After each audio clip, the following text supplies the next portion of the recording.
They demanded a veteran to strip her uniform until the base commander spots a hidden tattoo. The sun hadn't yet climbed past the tree line when Eleanor Hale pulled into the visitor parking lot of Fort Braymore. Her old Ford truck, dusty and faded blue, creaked as she stepped out. A thermos of black coffee in one hand, a canvas bag in the other, she looked every bit the harmless retiree. Weathered jeans, plain gray sweatshirt, military cap pulled low. A faint limp ghosted behind her right step. She was here for her granddaughter's enlistment ceremony. Emma, 18, full of fire and ideals, had chosen the Air Force, not because Eleanor had ever suggested it, but because of the photo above her grandmother's fireplace. A younger Eleanor, flanked by men with rifles and desert eyes. No medals, no smiles, just dust and sun. Eleanor hadn't worn her uniform in years. Today she did. Navy khakis, old but clean. No rank on her collar. No ribbons. Just the seal, barely visible now, and a name tag that read E. Hale. The moment she stepped onto the base, she felt it. Eyes. Younger officers, unsure whether to salute. Recruits, whispering. One woman at the front desk asked if she needed help finding the spouse support group. "I'm here for the 0900 ceremony," Eleanor had said. Family of recruit Emma Hale. The woman scanned her ID, glanced at the uniform, hesitated. "You're not cleared to wear active duty attire, ma'am." Eleanor didn't answer. She simply looked at the woman. Calm. Unblinking. A look honed over 3 tours and countless nights in places no one ever mentions. Later, she sat in the back row of the auditorium, unnoticed by most. She didn't belong to any regiment now. Her hair was gray, her shoulders narrow. Time had taken much, friends, muscle, even part of her hearing in one ear. But not her posture, not her silence. As recruits were called up, families clapped and phones recorded. Emma turned her head once, scanning the back, and found her grandmother. Eleanor didn't wave, just a nod. Emma smiled. Then came the voice. "Ma'am, I'm going to need you to step outside." A young MP stood beside her. 2 others flanked the aisle. Eleanor turned slowly. "Why?" "You're wearing unauthorized dress. The uniform is reserved for service members and active veterans in formal standing. Command says you need to remove it or leave the premises." Murmurs rippled around them. Emma turned, panic blooming in her eyes. The MP added, quieter, "I'm just doing my job." Eleanor stood. Her joints ached, but she stood without struggle. "I earned this uniform," she said. "Not on file," he replied. And then, she removed the cap. And underneath, just visible under the collar of her shirt, a faded tattoo, a trident. Small, simple, black ink, not meant for show, meant for silence. A door at the side of the stage opened. A man stepped in. White hair, dress blues. The base commander. He froze mid-step. Then his voice carried out like a crack of thunder. "Who told a Navy SEAL to strip?" The room went still. Not the kind of silence that politely follows an order, but the kind that hangs like tension in a cable just before it snaps. The commander's boots echoed down the side stairs, his stride direct and measured. He didn't speak again right away. He stopped just short of the MP who'd made the request, eyes sweeping over Eleanor with a slow, calculating precision. "Ma'am," he said softly, not with uncertainty, but reverence. Eleanor returned his gaze. She recognized him, not by name, but by bearing. His was a face she'd seen years ago, dirt-smudged and wide-eyed under the rotor blades of a Chinook in Afghanistan. Younger then. A second lieutenant, maybe. She'd been the one covering his extraction. "You're Hale," he finally said, more to himself than anyone. Eleanor gave a slight nod. The commander turned to the MP. "What's your name, soldier?" "P. Private Lasky, sir." He nodded once. "You're not wrong for following procedure. But this uniform is hers. Not because it was issued. Because it was earned. On operations your clearance level wouldn't let you imagine." He paused. Turned toward the small audience now watching with confusion and awe. "Some of you don't know what that tattoo means. Some of you do. It's not something you show off. It's something you carry when you've been where the government officially says you never were." Eleanor stood quietly, eyes on Emma now, who looked on, wide-eyed, hand covering her mouth. This woman led teams into zones I wouldn't send a drone into. The commander continued. She trained foreign operatives to rescue hostages before dawn. And when one of our Black Hawks went down outside coast, she carried 3 wounded men out under fire, then disappeared before anyone could pin a medal on her. Because she didn't want one. There were no cheers, no clapping, just silence. Then he stepped beside her. She shouldn't have been asked to leave. She should have been given a front row seat and a salute. Emma, without hesitation, made her way toward the back, pushing past a couple of surprised officers. She reached her grandmother and stood beside her, not out of pity, but pride. She faced the crowd, chin high. The commander turned to the young MP again. Escort her back to her seat. Private Lasky stiffened. Yes, sir. And when this ceremony is over, the commander added, quieter, you ask her how many languages she speaks. Then ask her how many of those are because she had to convince enemies not to kill their hostages. As Eleanor sat again, Emma gripped her hand. You never told me, she whispered. Eleanor just squeezed her fingers gently. Didn't need to. In that moment, no one saw a frail woman in an outdated uniform. They saw what she had been, what she still was. And somewhere behind them, in the shadows near the exit doors, a man in civilian clothes slipped out quietly. He, too, had a trident tattoo, and he was not smiling. That evening, the base was quiet again. Ceremonies had concluded, officers had returned to their quarters, and the buzz of military protocol faded into the hum of floodlights and the wind over the parade grounds. Eleanor sat alone on a bench near the monument wall. It was the kind of place most passed by on their way somewhere else, a wall of engraved names, lit by a soft glow that honored too much loss with too few words. She didn't cry. She never had at walls like this. Instead, she just stared, eyes scanning, not reading. Behind her, the commander approached slowly, hands behind his back, posture precise even in the quiet. You disappeared after cost, he said. Eleanor didn't turn. Disappearing was part of the job. He nodded, sat beside her, not too close. I requested your file once. Redacted to hell. Page after page of black lines. One name. Yours. Silence. Then Eleanor spoke. You were the young one with the broken comms. I remember your boots. New. Wrong size. He chuckled quietly. Didn't walk right for weeks. She finally turned, a hint of a smile playing at the corner of her mouth. You saved my team, he said. I did what I had to. That's what they all say. But most don't crawl back through sniper zones for the sake of a radio man they never met. Eleanor looked back at the wall. You weren't supposed to see that tattoo. I'm glad I did. She nodded slowly, thoughtful. They don't want us to be visible. Not really. Not unless we're in coffins or on stage with medals. That's why I stepped in today, he said. Wasn't just about you. It was about what they forgot. A long breath passed between them. They forgot that we didn't wear those uniforms because we liked the color, Eleanor said. We wore them because someone had to go. And we did. The commander's face grew solemn.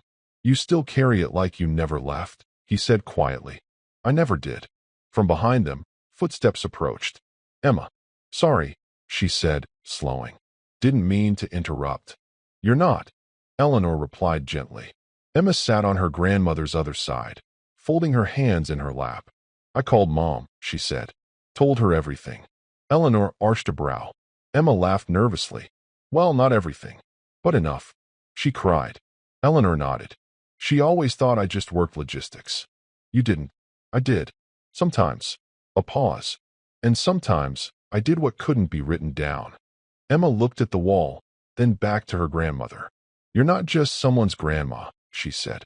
No, Eleanor replied softly. But I like being yours. The three of them sat in silence for a while. Just the wind and the hum of the lights. Then Eleanor stood. Let's go home. As they walked away, the commander stayed behind a moment, gazing at the wall. He whispered a name no one heard. And in the faint glow, a single engraved word reflected back in the light. Hail.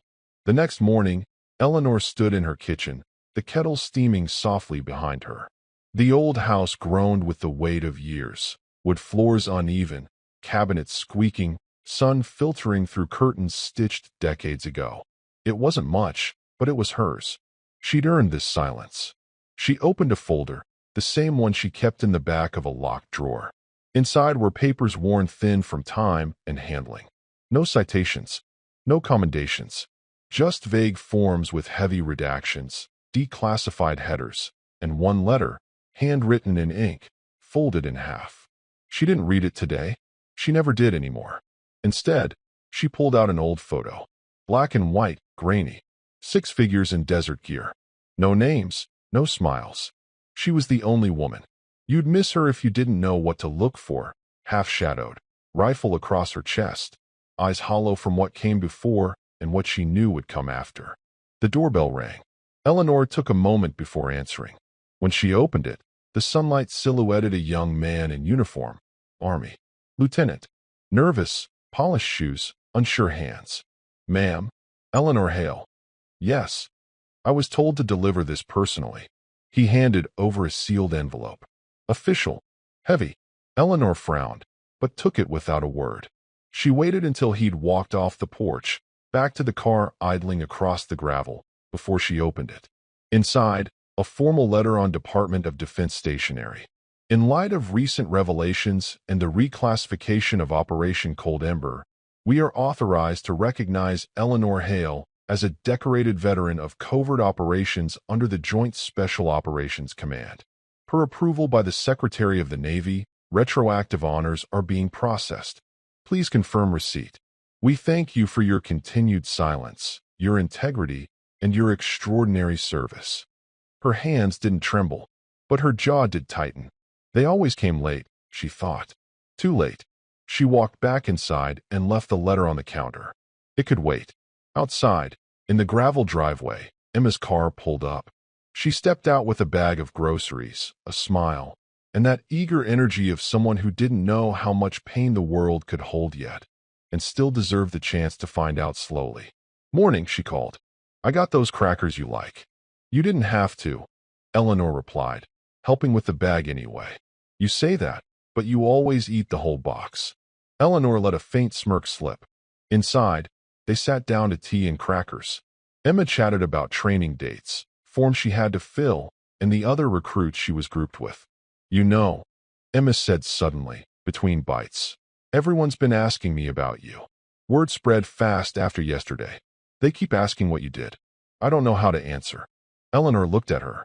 Just tell them I served, she said. Emma leaned forward. But I want to tell them you were a hero. Eleanor's eyes met hers. That word belongs to the people who didn't come back. By the following week, Eleanor's quiet world had begun to shift, subtly, like wind over tall grass. The kind of movement you don't see at first, but feel in your bones. It started with a phone call, a number she didn't recognize. Unlisted. Secure line. She let it ring 4 times before picking up.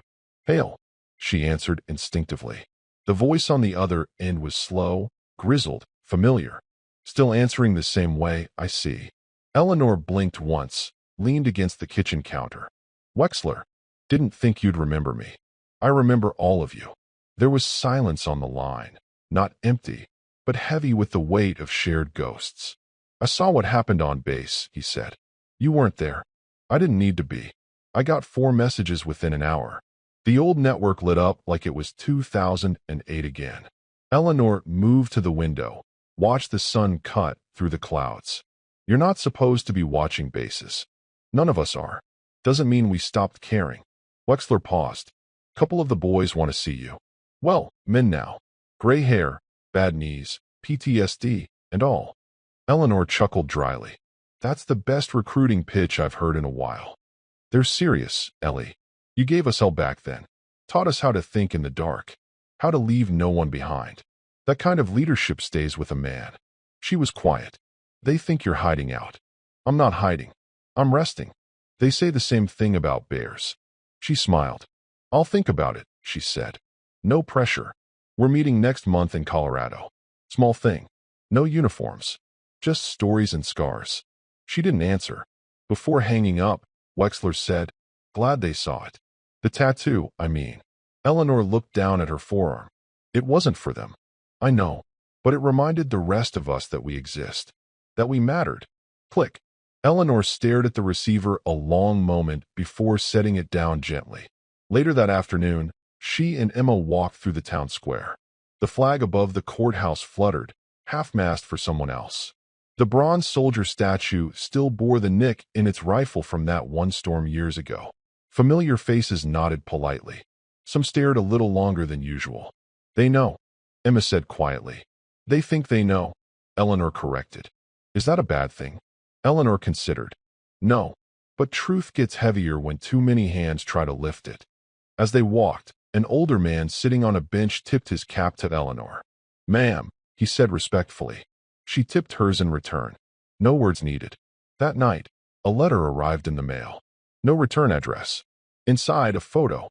Eleanor, in desert camo, standing next to a helicopter. One arm around a man half her size, grinning ear to ear, dusty and young. On the back, just 3 words in faded ink. "We never forgot." She stared at it for a long time. Then she slipped it into the folder. The one that held no medals, only memories. Days blurred into one another like smoke drifting through a half-closed door. Eleanor found herself walking the base's hallways more often, not as an official visitor, not with orders or appointments, but driven by a quiet need she barely understood. The base was alive with motion, the steady clatter of boots on tile floors, low murmurs of briefings, the sharp bark of commands. Yet, Eleanor moved through it like a shadow, present but unseen, an echo of something long past. Her footsteps slowed as she passed the entrance to a conference room where voices rose in clipped tones, discussing plans for upcoming exercises. The words special operations, high-value target, and insertion protocols floated through the slightly ajar door. Her heart clenched at those phrases, memories surfacing unbidden of missions in deserts and jungles, nights thick with danger, and comrades lost in silence. Eleanor's gaze drifted to the faded tattoo peeking from beneath her sleeve. A simple black trident inked decades ago in a moment of quiet defiance. It wasn't a badge for show. It was a lifeline to a past buried deep beneath years of restraint and forgetting. She inhaled deeply, steadying herself, and stepped inside the room. The chatter ceased. The dozens of eyes turned to her, a figure not expected here. A hush fell over the air like a storm settling. "Eleanor," came a voice from the front. Captain Ramirez stood, her sharp gaze flickering between surprise and something softer, respect. "We weren't expecting you," Ramirez said, motioning to an empty chair. "I'm not here to disrupt," Eleanor replied softly, settling in. "Just to listen." The briefing resumed. Officers outlined operational tactics, risk analyses, and emerging threats. All the language Eleanor knew by heart. But now, the words felt like echoes from a life she had left behind, from battles fought in shadows, from a younger self who had believed in mission above all else. She sat still as the younger officers debated the merits of new drone surveillance, the coordination of multinational teams, the cold calculus of strategy. When the meeting concluded, the room emptied quickly, except for Ramirez, who lingered with a thoughtful look. "You ever think about coming back?" she asked quietly, voice barely above the hum of fluorescent lights. Eleanor shook her head, a faint smile touching her lips. "I've carried enough weight." Ramirez nodded, understanding. "Sometimes the past carries us anyway." Eleanor glanced down at her sleeve, the tattoo's outline barely visible through the fabric. That moment on the base, when the commander spoke up, it wasn't just about recognition, Eleanor said. It was about respect. Respect for all of us who carry stories that don't make the news, who wear scars the world refuses to see. Ramirez's eyes softened. There are more of us than people realize. Veterans who walk invisible, bearing the quiet strength that keeps the country safe, even when the world forgets. Outside, the sunlight streamed through tall windows, casting long shadows across the polished floor. Eleanor's thoughts drifted to the faces of those she had trained and fought beside, men and women etched into her memory, some now strangers, others ghosts haunting battlefields and quiet moments alike. The base was changing, just as she was. But some truths endured, the unspoken bonds forged in fire, the resilience born from loss, and the weight of honor carried silently. Standing, Eleanor met Ramirez's gaze with steady eyes. "I'm not invisible," she said quietly, but with undeniable strength. And in that hallway, surrounded by the buzz of a world moving forward, Eleanor Hale claimed her place once more. Not as a shadow, but as a presence. The presence of every quiet hero who has ever been overlooked. The days that followed Eleanor's quiet return to the base were filled with subtle shifts, like cracks slowly widening in cold concrete. The news of her presence rippled outward through the ranks, carried by whispered conversations and knowing looks. It wasn't broadcast or announced officially, but the respect in those murmurs was unmistakable.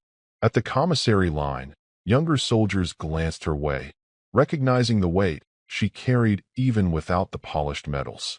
A few offered brief nods, small gestures packed with meaning. Eleanor accepted them with a quiet dignity that came from decades of learned restraint. One afternoon, as she waited for Emma outside the medical clinic, a man approached. Mid-40s, veteran's build, the kind of quiet confidence that suggests someone who has been tested. He introduced himself as Major Harris, a former member of the base's intelligence unit. "Ms. Hale," he said, voice low and steady. "I heard about what happened at the ceremony. About the commander stepping in." Eleanor nodded, setting down her bag. It's rare to see that kind of respect, especially in public. She looked at him carefully. "It wasn't about respect for me. It was about respect for the truth." He smiled faintly. "Truth doesn't always wear a uniform or a ribbon. Sometimes it's hidden in scars, in silence, in tattoos no one is meant to see." They talked quietly for a few moments, sharing stories clipped by time and circumstance. "Do you think they'll ever truly see us?" Eleanor asked. Harris was thoughtful. "Maybe not. But moments like that ceremony remind everyone what they're missing. And maybe that's enough for now." Later, Eleanor met with Emma at the base's small park. They sat beneath an old oak tree, sunlight filtering through leaves, casting dappled patterns on the ground. Emma hesitated. "Grandma, I've been thinking. I want to know everything. Your stories, your missions, the things you never told me." Eleanor reached out, brushing a stray hair from Emma's face. "Some stories aren't mine to tell," she said softly. "They belong to people who never came home. But one day, I'll share what I can." Emma nodded. "I want to understand, so I can carry it forward." The two sat in silence, connected by generations, history, and unspoken love. That night, Eleanor received an unexpected message. An invitation to speak at a small veterans gathering. No fanfare, no cameras, just a circle of people who understood the cost of service. She thought of Wexler, Ramirez, Harris, all pieces of a fractured network of warriors bound by duty and sacrifice.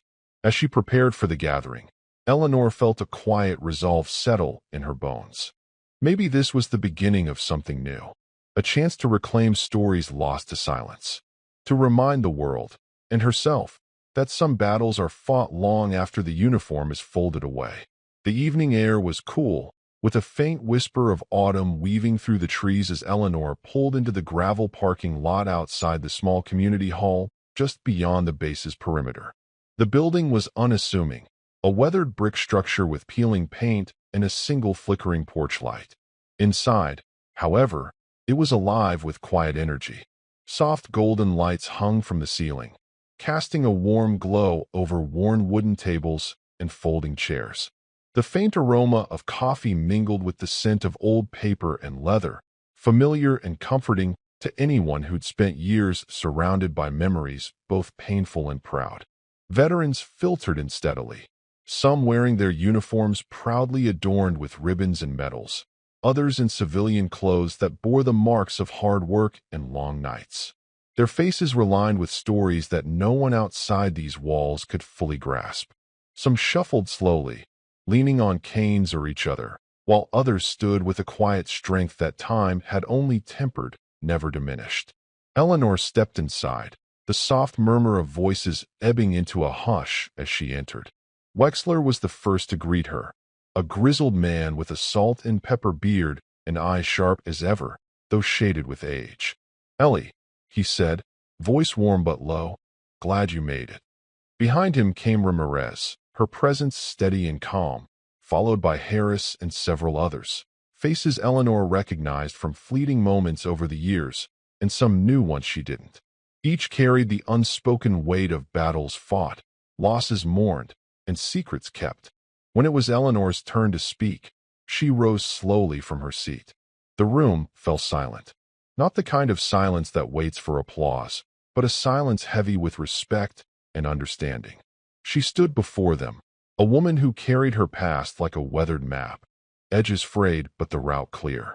No grand stories of heroism or glory, just the truth. "I didn't come here for praise," she began, her voice steady, tempered by decades of experience. "I came because too many of us live in shadows, forgotten by the world we fought to protect. Sometimes it's easier to be invisible, easier to walk away without the weight of questions or expectations. But invisibility doesn't mean absence." Heads nodded in quiet agreement. Faces bore the same quiet fire, the stubborn pride of those who had seen too much to boast, yet too much to forget. She spoke of service, of long nights spent planning missions in whispered voices, of cold mornings when hope was the only warmth left. She told them about the friends who never returned, their names etched on walls and hearts, yet lost to time's cruel passage. She didn't tell every story, but each word was a thread weaving a tapestry of shared sacrifice, of loyalty, of loss. "I carry my scars not for recognition," Eleanor said softly, "but as reminders. Reminders of why we do what we do. Not for medals, not for medal ceremonies, but for the ones who couldn't be here tonight." When she finished, the room stayed still for a moment. Then a slow, deliberate applause rose. It wasn't loud, not theatrical or showy. It was the kind of applause that held the weight of respect born from understanding, the kind that said, "We see you. We remember." Afterward, veterans approached one by one, not with questions, but with quiet thanks.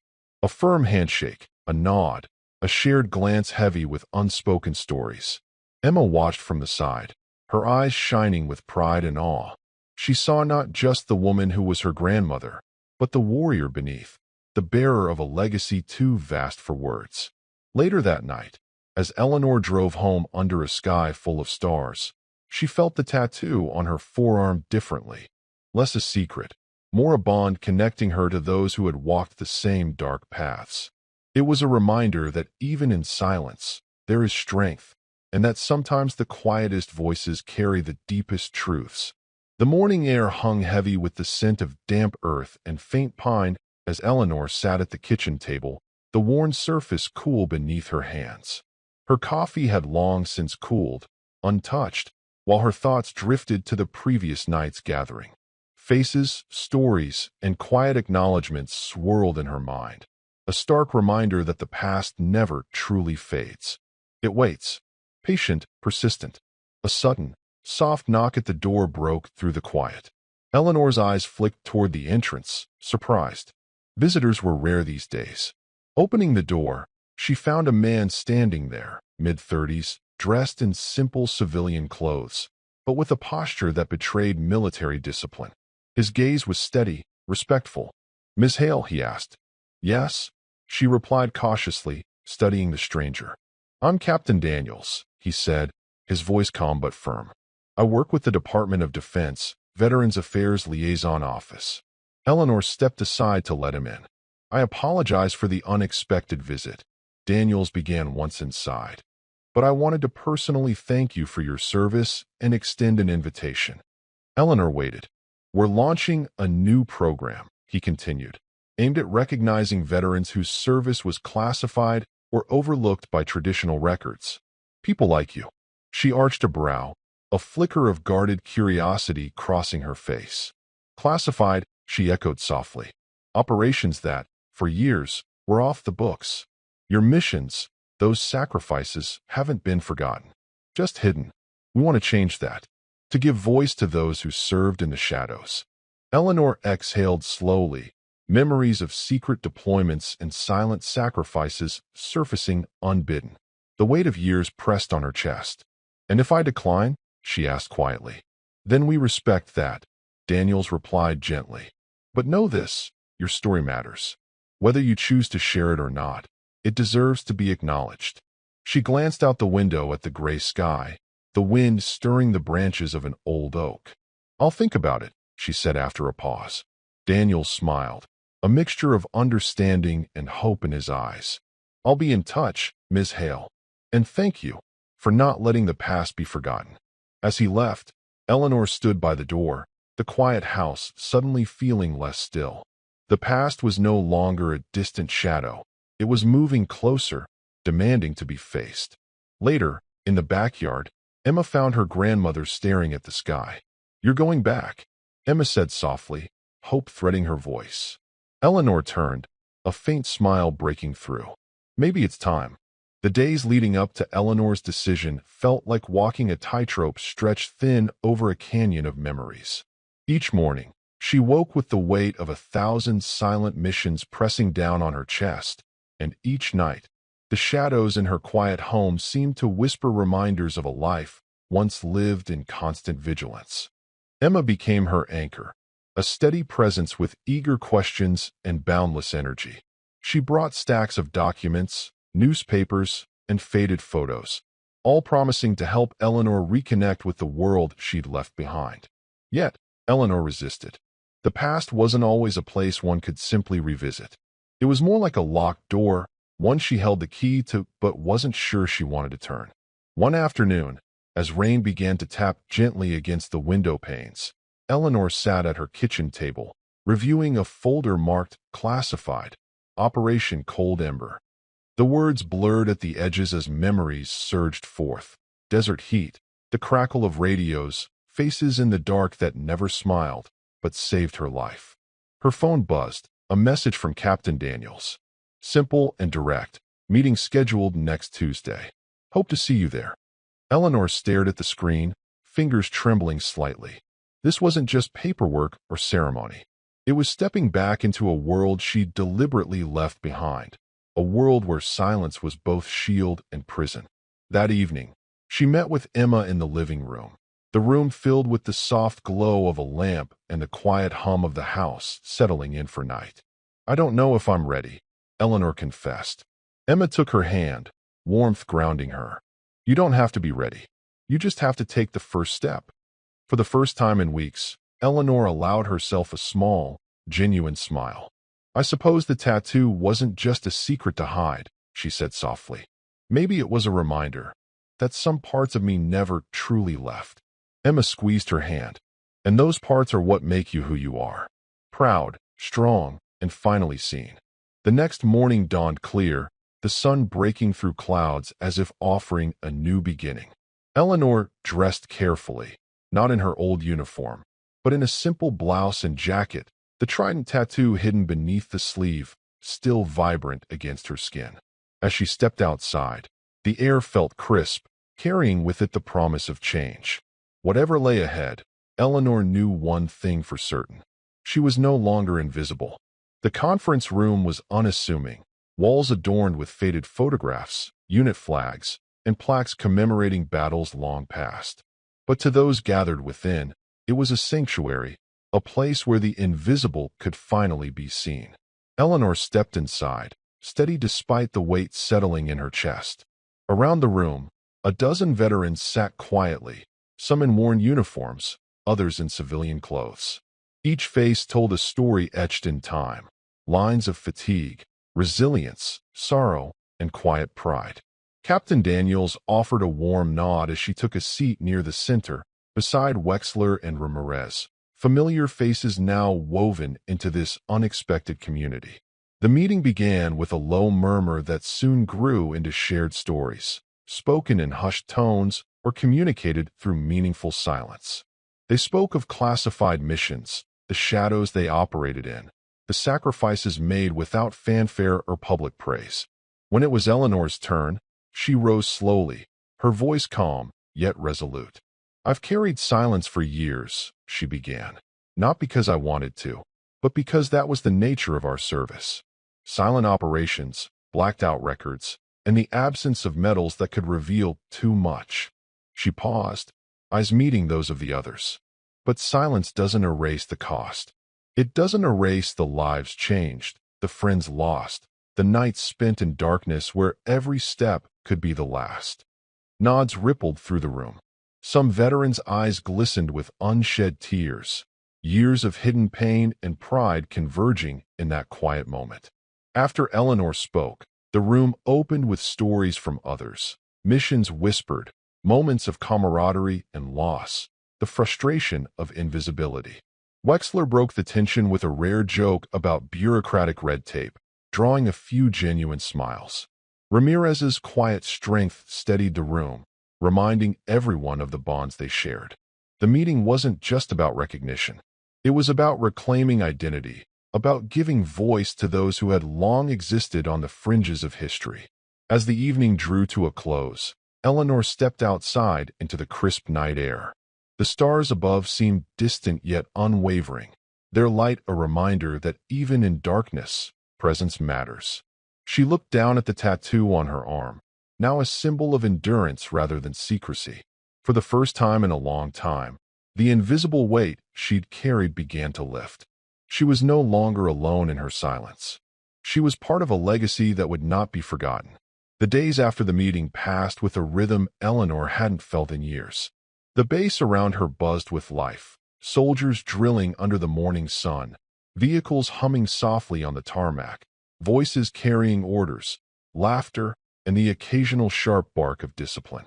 It was a world she had once inhabited fully, now approached with the quiet caution of someone stepping back into a room she hadn't been in for too long. Eleanor walked slowly along the familiar paths. Each footfall echoed with memories of missions in harsh terrain, the weight of gear, the tension of nights when silence was survival. Yet, there was something different now. A subtle shift beneath her skin, beneath the tattoo that once symbolized secrecy, but now felt like an emblem of endurance. Passing by the mess hall, she caught sight of a group of young recruits gathered near the entrance, their faces open with the hopeful energy of those at the start of their journeys.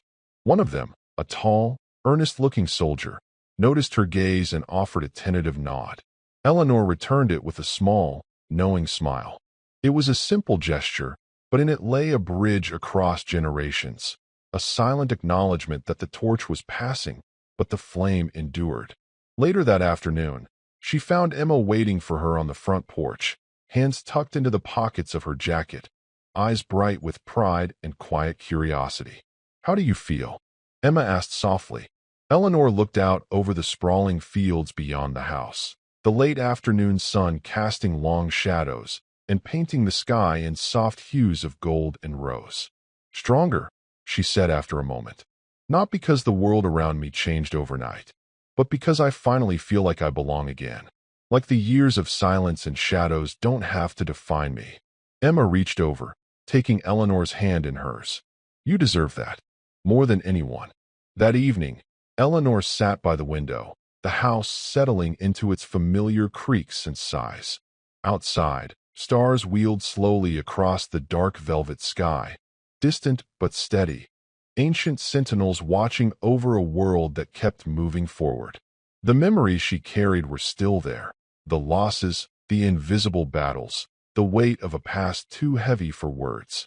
But they no longer pressed down on her chest with the same suffocating force. She had reclaimed something more precious than medals or public ceremonies: her dignity, her voice, and her place in the quiet mosaic of those who served. It was a victory without fanfare, but no less profound. A promise whispered in the stillness of the night, that no veteran would ever again be forced to strip away their honor, their history, or their truth. Eleanor traced the outline of the tattoo on her arm beneath her sleeve, a private reminder of endurance and resilience. She was no longer invisible. She was home. Weeks slipped by like soft waves rolling over quiet shores. Eleanor's story, once confined to hushed conversations in a small veterans gathering, began to ripple outward, reaching places she hadn't expected. It was not a thunderous wave, but a steady, persistent current, a subtle shift in the air around her, the kind that changes the landscape without demanding notice. At the local cafe, where she often stopped for her morning coffee, the barista, usually busy and distracted, now greeted her with a nod of recognition. Without a word, an extra shot of espresso found its way into her cup, a silent gesture of respect and gratitude. The cafe's regulars, some veterans themselves, whispered about the quiet woman whose service was finally being acknowledged. On the base, Eleanor's presence was no longer met with indifference. Young soldiers, fresh-faced and eager, approached her with curiosity. They asked about her missions, her unit, and the meaning behind the tattoo partially hidden beneath her sleeve. Eleanor answered with humility, careful not to dwell on details that remained classified or too painful to revisit. Yet, in every story she shared, there was a thread of courage and resilience that resonated deeply. One afternoon, as she sorted through mail, Eleanor found a letter bearing no return address. The handwriting was neat but hurried, the paper worn from travel. Inside was a simple note from a former service member, a stranger who had heard about Eleanor's story during the veterans' gathering. "You reminded me that my own story matters," the letter read. "For years, I carried my silence like a shadow. Your courage has helped me see that I'm not alone. Thank you for giving us a voice." Eleanor folded the letter carefully, her fingers trembling slightly. The connection she felt was profound, a shared understanding across the invisible lines drawn by years of silence and sacrifice. She placed the letter in a box filled with photographs, dog tags, and faded patches, tokens of lives lived on the edge of recognition. At home, Emma watched her grandmother with growing admiration. One evening, while helping Eleanor organize old photo albums and mission folders, she looked up with wide eyes. "You've inspired so many," Emma said softly. "Not just here, but out there. People who don't even know you personally." Eleanor smiled gently, brushing a strand of silver hair behind her ear. "I never sought recognition," she replied, voice steady. "But maybe the greatest honor is knowing that our stories can inspire others to stand tall, to find strength in their own pasts." Outside, the world shifted with the changing seasons. Leaves turned brilliant gold, fluttering down in slow spirals before blanketing the ground. The first frost kissed the grass, and winter whispered through the bare branches. Yet amidst the transformation, Eleanor felt a steady strength growing inside her, a quiet, unyielding resilience. The tattoo on her forearm was no longer a secret or a symbol of isolation. It had become a beacon, a subtle light reaching out to those who had been overlooked, forgotten, or silenced. Through her presence, through her reclaimed voice, Eleanor carried the stories of countless quiet heroes forward. And in that shared light, she found a renewed purpose: to honor the past, to inspire the present, and to ensure that no sacrifice would ever fade into shadow again. The news of Eleanor's story had begun to ripple beyond the familiar confines of the base, finding its way into local newspapers and community newsletters with a quiet dignity befitting her character. The article that appeared was thoughtful and respectful. No sensational headlines, no grandiose claims, just a sober, heartfelt tribute to the veterans who serve in silence, their sacrifices hidden beneath layers of classification and secrecy. Eleanor read the piece with a mix of disbelief and quiet pride. Her story was no longer confined to hushed conversations or small gatherings. It had become part of a broader narrative, a recognition not only of her service, but of all those who had labored in the shadows, unseen and unacknowledged. One crisp autumn morning, a formal invitation arrived at her doorstep. It was simple yet sincere, an invitation to a ceremony at the base headquarters honoring veterans with classified or overlooked service. The language was respectful, emphasizing appreciation and solemn recognition. The day of the ceremony dawned clear and cool. Eleanor dressed carefully, not in her old uniform, but in a tasteful blouse and jacket that carried the quiet dignity of a woman who had weathered storms both literal and metaphorical. Emma accompanied her, her eyes wide with pride and wonder. As they arrived, the familiar faces of Wexler, Ramirez, Harris, and others greeted Eleanor warmly. There was no fanfare or grand spectacle, just a gathering of those who understood the true meaning of sacrifice and honor. The base commander, the same man who had once silently observed the tense incident that had threatened Eleanor's dignity, stepped forward to present the recognition. His voice was steady, clear, and carried the weight of sincere respect. "Eleanor Hale," he began, "for your unwavering dedication, sacrifice, and courage in the face of silence. Your service exemplifies the quiet strength and resilience that define our nation's finest." There were no thunderous applause or flashy displays, just a solemn nod and the presentation of a certificate, an emblem of gratitude from a nation that had long overlooked her contributions.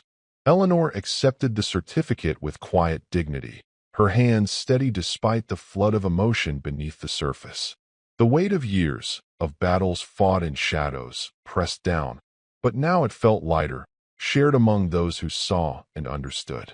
The ceremony closed with soft words, a moment of reflection, and the shared understanding that true honor is often silent and deeply personal. Later, as Eleanor and Emma walked back through the familiar streets toward home, a sense of peace settled over her. The journey from invisibility to recognition had not been marked by fanfare or spectacle, but by the soft glow of belonging and acceptance. That night, Eleanor sat by the window, watching stars trace their eternal paths across the sky. She traced the tattoo on her arm beneath her sleeve, a reminder of battles fought not with noise or recognition, but with steady presence and unyielding strength. Her story was no longer hidden. In that quiet truth, Eleanor found her peace. The weeks following the ceremony unfolded with a quiet but profound transformation in Eleanor's life. The invisible chains of silence and invisibility, long worn like a second skin, began to loosen. Slowly, they were replaced by connections, threads woven with care and respect, binding her to a community that had once overlooked her. Yet Eleanor moved forward with the same quiet grace and humility that had defined her throughout decades of service and sacrifice. Invitations arrived, not to grand halls or noisy celebrations, but to intimate gatherings where veterans came together to share their stories, where families sought to understand the true cost behind the uniform, and where communities started to grasp the depth and complexity of lives lived in the shadows. These were spaces of healing, respect, and remembrance, where Eleanor's presence was both a comfort and a symbol. At each meeting, she listened more than she spoke, but when she did share, her words were measured and filled with the kind of wisdom only time and experience can grant.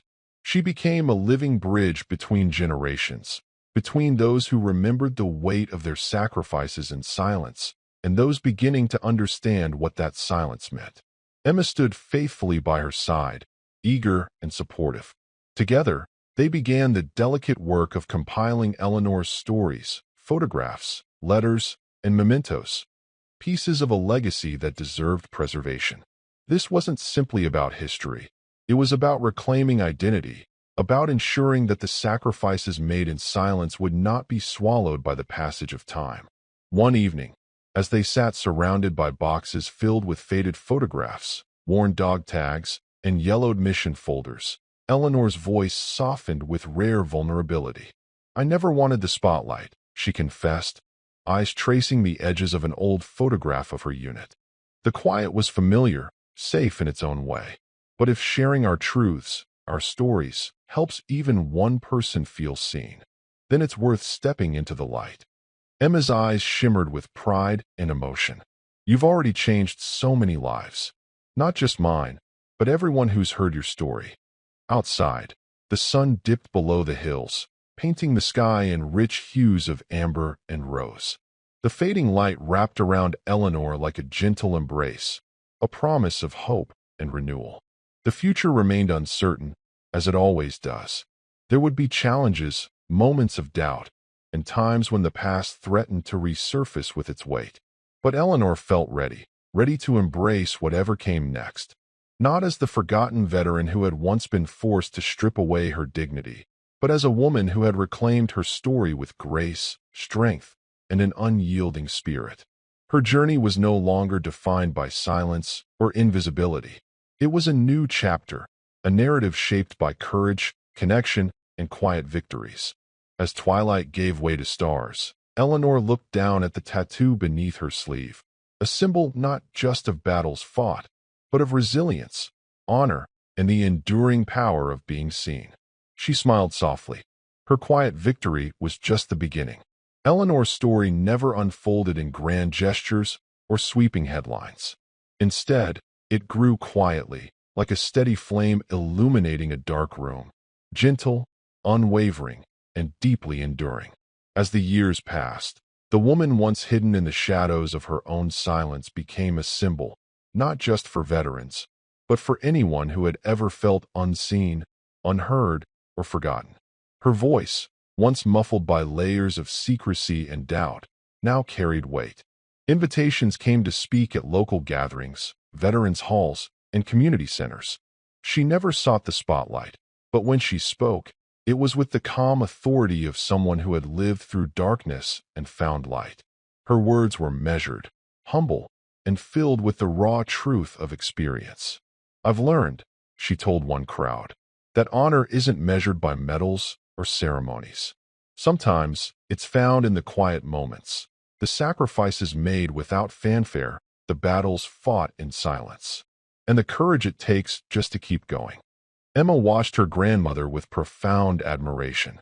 She saw the strength in Eleanor's steady presence, the dignity in every gesture, and the power in her reclaimed story. Together, they worked to preserve Eleanor's legacy, archiving letters, photographs, and mementos, ensuring the truth would endure long after they were gone. One chilly autumn afternoon, Eleanor was invited to visit a local high school.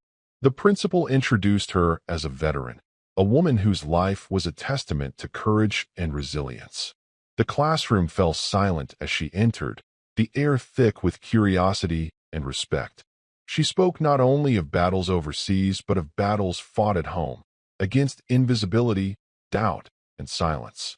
She shared the story behind the tattoo on her arm, explaining it was a symbol of the strength and brotherhood that had carried her through the darkest times. After her talk, as students filed out, a young girl lingered, shy but determined. She stepped forward and looked closely at Eleanor's tattoo. "Thank you for being brave," the girl whispered. Eleanor felt a warmth spread through her chest, more powerful than any medal or recognition. This moment, this connection, was the true victory. The passing of a torch from one generation to the next, a ripple of courage and dignity carried forward. Back at home, Eleanor often reflected on the long journey, from the shadows of silence to the quiet embrace of recognition. The losses, the sacrifices, the invisibility they brought, none of it vanished, but it no longer weighed her down.